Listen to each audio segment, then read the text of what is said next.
Okay, now Okay, sir. start, please. Assalamualaikum class. My name is Saveen Fatma, roll number 3. Topic of discussion is technology integration in curriculum. आपने ये सारा समझ लिया है कि हमारा जो चैप्टर है उसका बेसिकली हमने उसमें पढ़ना क्या है कि हम किस तरह टेक्नोलॉजी को है इंटीग्रेट कर सकते हैं अपने करिकुलम के अंदर, किस तरह हम टीचिंग इंस्ट्रक्शंस के अंदर उसको यूज़ कर सकते हैं और उसके यूज़ से हम किस तरह अपने ये जो टीचिंग मेथड है इसको इफेक्टिव बना सकते हैं। तो जो मेरा टॉपिक है ये है technology in social science instruction. अब हम डिफरेंट फील्ड्स में टेक्नोलॉजी को डिस्कस करेंगे कि किस तरह हम टेक्नोलॉजी को यूज़ कर सकते हैं। अम्मी मेरी क्लास हो रही। अच्छा, सबसे पहले हम ये बताएंगे कि व्हाट इज सोशल साइंस। अगर हम सोशल साइंसेज के अंदर टेक्नोलॉजी को इंटीग्रेट करने जा रहे हैं तो हमें सबसे पहले पता होना चाहिए कि सोशल साइंस होती क्या है। Social science is a branch of science devoted to the study of human societies and the relationship among individuals within those societies. Social science basically हमारे पास साइंस की एक ब्रांच है जिसके अंदर हम ह्यूमन सोसाइटीज की स्टडीज करते हैं और उसके अंदर फिर जो इंडिविजुअल्स होते हैं, ठीक है, ह्यूमन बीइंग्स जो होते हैं उनका आपस में जो रिलेशनशिप होता है उसको डिस्कस कर रहे होते हैं। ओके, अब सोशल साइंस के अंदर डिफरेंट डिसिप्लिन आते हैं, आपको पता है इसमें हिस्ट्री भी आती है, जियोग्राफी भी आती है, साइकोलॉजी भी आती है, सोशियोलॉजी भी आती है। अब यहाँ पे कुछ टूल्स हैं, ठीक है, कुछ एस्पेक्ट्स हैं टेक्नोलॉजी को जिसको हमने यूज करना है और हमने जो हमारी ये सोशल स्टडी है उसकी टीचिंग में यूज करते हुए हमने उसको इफेक्टिव बनाना है। Ways of using technology in social science, ठीक है। अब हमें पता है कि हम टेक्नोलॉजी को तकरीबन हर फील्ड में यूज कर सकते हैं, ठीक है, जितने भी सब्जेक्ट्स हैं सब के अंदर हम टेक्नोलॉजी को जो है इंटीग्रेट कर सकते हैं। लेकिन सोशल स्टडी के लिए ये स्पेशल इसकी वजह ये है कि आपको पता है कि आप जैसे स्टूडेंट जो होते हैं वो थोड़ा बोर फील करते हैं, ठीक है, इस तरह की स्टडी में। तो एक जो हिस्ट्री टीचर है, ठीक है, वो किस तरह टेक्नोलॉजी को जो है वो इफेक्टिव बना सकता है स्टूडेंट्स के लिए। ओके, सबसे पहले यहाँ पे पहला जो टूल है वो है virtual field trips. Virtual field trips हमारे पास बेसिकली जो आप इसे ऑनलाइन ट्रिप्स कह लें, ठीक है, लाइक अब हमारे पास इंटरनेट है, उस पर डिफरेंट वेब्स हैं, ठीक है, उस पर इंफॉर्मेशन होती है डिफरेंट वेबसाइट पे, ठीक है। तो ये जो वर्चुअल फील्ड ट्रिप्स होते हैं इसके थ्रू हम ये पॉसिबल कर सकते हैं कि जो हमारे स्टूडेंट्स हैं वो जो क्लासरूम इन्वायरमेंट के अंदर जो है वो डिफरेंट म्यूजियम और हिस्टोरिकल साइट्स और नेशनल पार्क्स वगैरह को जो है वो विजिट कर सकते हैं। मतलब जब आप पढ़ाने जा रहे हैं हिस्ट्री के बारे में तो वैसे मैं एग्जांपल देती हूँ कि फॉरेन कंट्रीज में ये होता है कि वहाँ पे जब बच्चों को पढ़ाते हैं ना अपनी हिस्ट्री के बारे में, तो वो लाइक एयरपोर्ट के बारे में पढ़ाते हैं तो वो बच्चों को वहाँ लेके जाते हैं। तो इस तरह हम भी कर सकते हैं, लेकिन अगर अब ये पॉसिबल नहीं है कि आप हर जगह बच्चों को दिखाने ले जाएं, तो फिर ये पॉसिबल है कि आप टेक्नोलॉजी के थ्रू बच्चों को क्लासरूम के अंदर जो है वो उन चीज़ों को विजिट करवा दें। तो इसको हम वर्चुअल फील्ड ट्रिप्स कहते हैं। ओके, सेकंड है वेब क्वेस्ट। अच्छा, वेब क्वेस्ट हमारे पास क्या है, इंक्वायरी ओरिएंटेड एक्टिविटी, ठीक है। इसके अंदर भी ये होती है कि हमारे पास वेबसाइट होती है। अब इंक्वायरी ओरिएंटेड इसे इस वजह से कहा गया है कि स्टूडेंट्स ने खुद ही वहां से डिस्कवर करना है अपने लिए इंफॉर्मेशन जो उसके रिलेटेड है, ठीक है। एक उसको डिस्कवर किया, फिर उसको एनालाइज किया, ठीक है, उसकी एनालिसिस करनी है, फिर सेंसिस करनी है, फिर खुद एवेलुएशन करनी है। मतलब क्या हुआ कि आपने वहां से इंक्वायरी करके अपनी इंफॉर्मेशन लेनी है, फिर उसको अपने अकॉर्डिंग मोल्ड कर लेना है, यानी आप उस पर कंस्ट्रक्ट कर सकते हैं अपनी इंफॉर्मेशन को, ठीक है। ओके, उसके बाद हमारे पास है जियोस्पेटियल टेक्नोलॉजीज। अब जियोस्पेटियल टेक्नोलॉजी जो है आप इसे सेट ऑफ टूल्स कह सकते हैं जियोस्पेटियल टेक्नोलॉजी को। इसके नेम से ही शो हो रहा है आप सबको। जियोस्पेटियल टेक्नोलॉजी बेसिकली जियोग्राफिक पर्पस के लिए, यानी हमने अर्थ के मतलब कोई भी आपने लेनी है इन्फॉर्मेशन तो आप इसके थ्रू जो है वो ले सकते हैं। यहाँ पे मैं आपको एक एग्जांपल दूंगी। हमारे पास जीपीएस होता है, ठीक है, जियोस्पेटियल टेक्नोलॉजी की एग्जांपल है ग्लोबल पोजीशनिंग सिस्टम। तो उसके अंदर हम किस तरह जो हमारी मतलब पूरी अर्थ है उसकी हम लोकेशन को जो है वो फाइंड आउट कर सकते हैं, तो वहां से हम इंफॉर्मेशन जो है वो ले सकते हैं। उसके बाद है electronic story telling. Electronic story telling, ये आपको पता है कि अगर आप ने बच्चों को पढ़ाना है, ठीक है, तो आप अब आजकल तो पाकिस्तान में भी जो है वो स्कूल्स में टेस्ट वगैरह प्रोवाइड किए गए हैं बच्चों के लिए, ठीक है, जिसके अंदर आप स्टोरीज होती हैं, लाइक लोकल स्टोरीज हमारी होती हैं जो बहुत इंटरेस्टिंग होती हैं और बच्चे जो है वो उन चीज़ों से सीख रहे होते हैं। तो ये भी टेक्नोलॉजी के थ्रू ही पॉसिबल है कि आप बच्चों को टैब वगैरह दें और फिर डिफरेंट स्टोरीज और इमेजेस के थ्रू बच्चों को जो है ना वो पढ़ाएं।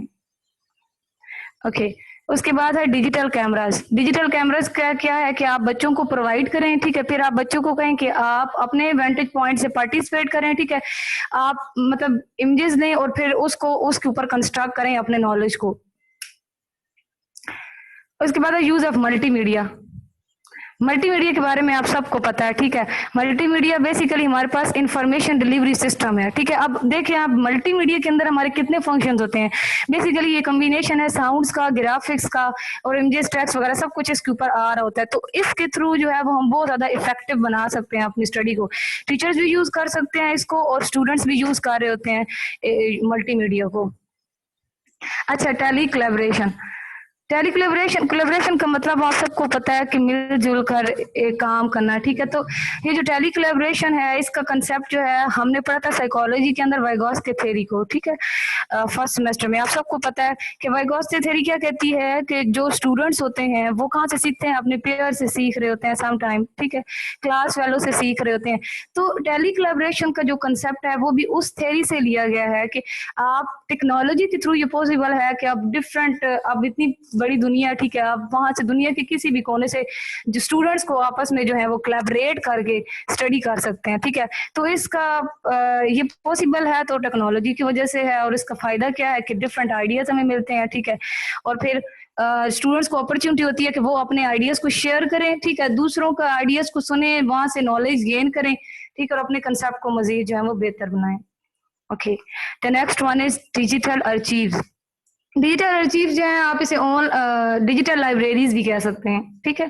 डिजिटल आर्चीव जो है, डिजिटल लाइब्रेरी हम इसको कैसे कहते हैं कि ये हमारे पास वेबसाइट होती है, ठीक है, जिसके ऊपर कलेक्शन ऑफ इंफॉर्मेशन यानी इंफॉर्मेशन दी होती है वीडियोस की फॉर्म में, पिक्चर्स की फॉर्म में, डॉक्यूमेंट्स की फॉर्म में, और वहां से जो है वो इजीली स्टडी कर सकते हैं। मैं आपको एक एग्जांपल देती हूँ। यहाँ पे एक कंट्री का है centre, Virginia centre for digital history. तो उसके ऊपर उन्होंने अपने जो वर्ल्ड वार 2 थी उसके बारे में सारी हिस्ट्री उन्होंने दी हुई है, ठीक है।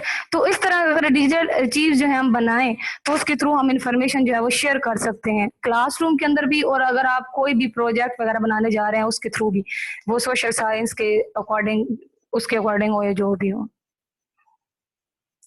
ओके, सेकंड टॉपिक मेरा था कि कुछ बैरियर्स होते हैं, ठीक है, कुछ इश्यूज होते हैं अगर आप टेक्नोलॉजी को यूज कर रहे होते हैं क्लासरूम के अंदर, ठीक है। अब वो बैरियर्स सबसे पहले उनको आइडेंटिफाई करना है, ठीक है। तो कौन कौन से बैरियर्स उन्होंने आइडेंटिफाई किए हैं वो है, एक एक्सटर्नल बैरियर्स होते हैं और कुछ इंटरनल बैरियर्स होते हैं, ठीक है। एक्सटर्नल बैरियर्स में हमारे पास आ जाता है असेस कंस्ट्रेंट, उसके बाद इनएडिक्वेट ट्रेनिंग आ जाती है, और थर्ड वन है सपोर्ट। अब इनको वन बाय वन डिस्कस करेंगे। ये एक्सटर्नल बैरियर्स हैं, ठीक है। सबसे पहले क्या है, असेस कंसंट्रेट। अब इसमें क्या होता है कि अगर आप टेक्नोलॉजी को यूज करने जा रहे हैं अपने क्लासरूम के अंदर, करिकुलम के अंदर, टीचिंग स्ट्रेटजीज के लिए, टीचिंग इंस्ट्रक्शंस के लिए, तो सबसे पहले आपकी असेस होनी चाहिए, ठीक है। आपके पास सिस्टम होना चाहिए। अगर आपके पास चीजें नहीं होंगी तो फिर जाहिर वो पॉसिबल नहीं होगा कि आप उस चीज को इम्प्लीमेंट कर सकें। तो ये यहाँ पे इस पॉइंट में ये है कि हमें पता होना, हमारे पास जो है वो पूरी कलेक्शन होनी चाहिए, जो भी हमारी नीड्स हैं वो फुलफिल होंगी तभी हम इसको अपने सिस्टम के अंदर इम्प्लीमेंट कर सकेंगे। और ये भी नहीं है कि अगर आपके पास कंप्यूटर्स वगैरह हैं या इस तरह का जो भी टेक्नोलॉजी को इंटीग्रेट करने के लिए हमारे पास सामान होना चाहिए वो है, लेकिन आप मतलब आपके पास कम है, तभी आप इस चीज को इम्प्लीमेंट नहीं कर सकते, फिर वो मुश्किल हो जाता है। Second one is इनएडिक्वेट training. अच्छा, अब इसमें क्या होता है कि हमारे पास सारी चीजें आ गई हैं लेकिन हमारे पास ट्रेनिंग नहीं है।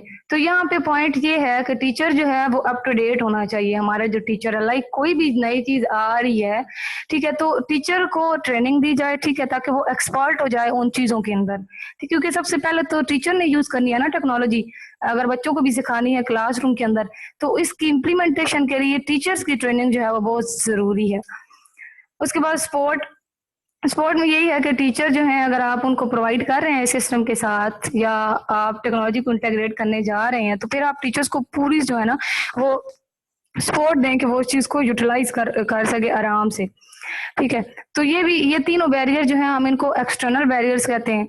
अब हमारे पास कुछ इंटरनल बैरियर्स हैं, ठीक है। इंटरनल जो बैरियर्स हैं या इश्यूज हैं उसमें दो चीजें आ जाती हैं, एक टीचर का एटीट्यूड आ जाता है, टीचर के बिलीव्स, और second one is confidence in skills and knowledge. अब टीचर का एटीट्यूड और बिलीव्स इसके नेम से ही शो हो रहा है कि सम टाइम जो है टीचर्स जो है वो नहीं चाह रहे होते, ठीक है, कि उस चीज को आगे लेके चले। लाइक मतलब उनका एक ट्रेडिशन मेथड होता है, वो कहते हैं हमने इसी पे चलना है, ठीक है, यही हमारा मेथड है। मतलब वो खुद विलिंग नहीं होते इस चीज के लिए कि हम उस चीज को इम्प्लीमेंट कर सके।